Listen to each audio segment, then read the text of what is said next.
previous episodes, we spoke about PEEP, but I realized we didn't make a specific distinction between the different types of PEEP. There's the extrinsic PEEP. That's the PEEP that we dial into the ventilator. Typically, we say a PEEP of 5. And then the PEEP that we've been talking about, the auto PEEP, is what we call intrinsic PEEP. That's the PEEP generated within the patient's lungs from air trapping. This is the one we want to focus on. This one is easy to measure because that is what the ventilator tells us that the machine is providing. This one is also easy to find, but you have to do something first with the ventilator. You have to push a button on the ventilator called the end expiratory hold. And if you don't know where this button is, ask your respiratory therapist. Pushing on this end expiratory hold holds the flow to 0 at the end of the person's mechanical breath. And this is going to figure out what the person's intrinsic PEEP is.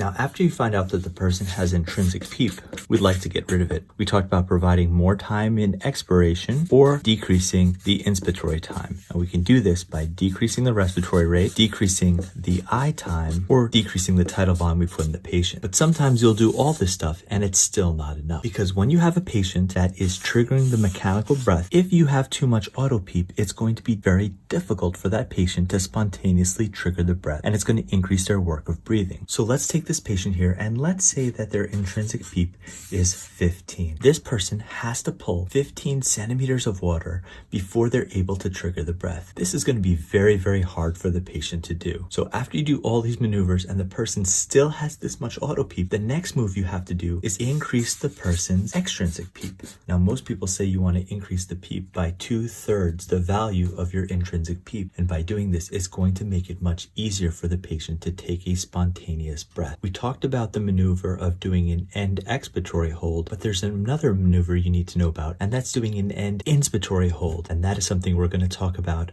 on the next episode.